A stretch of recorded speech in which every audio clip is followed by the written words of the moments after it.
talk a little bit about Jimmy. I met Jimmy in 1969, and me and another kid came out here to Arizona, and we started a place called the House of Miracles.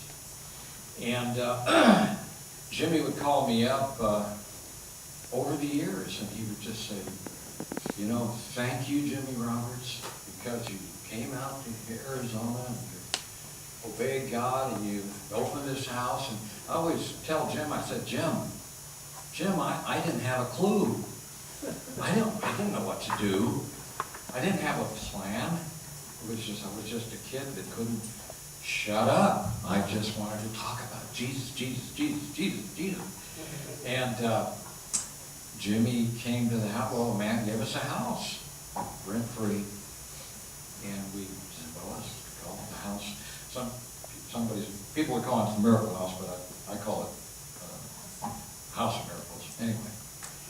But, you know, we were the Jesus people.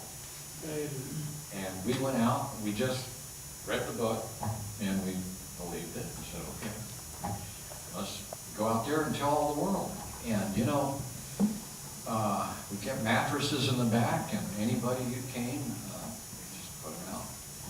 People were welcome to stay.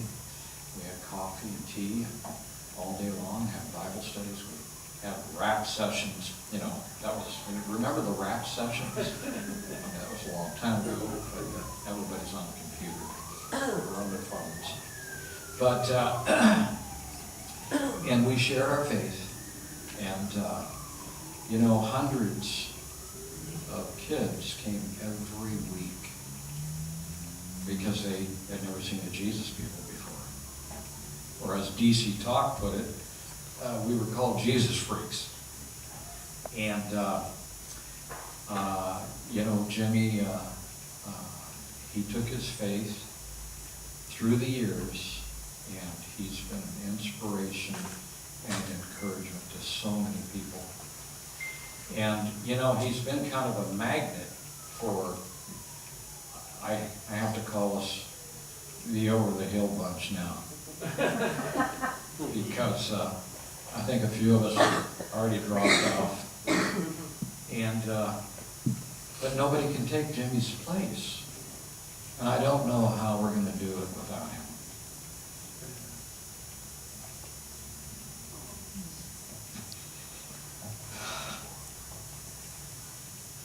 He brought us together. And there's a hole now. There's a spot that nobody can go. Anyway, Jimmy, over the years, he did work for me. I'm a general contractor. And I did work for him. And, you know, I'm not always good about my feelings, you know, so I get angry or upset at people, and I say bad things, you know, or I think bad thoughts. And I always told myself from time to time that Jimmy Sutherland was one of the few people I've ever known that I've never had a bad thought for or said a bad thing about. And I was thinking, you know, because he was always so straight up, so honest, so good, and he was always making sure that he treated me with love and respect.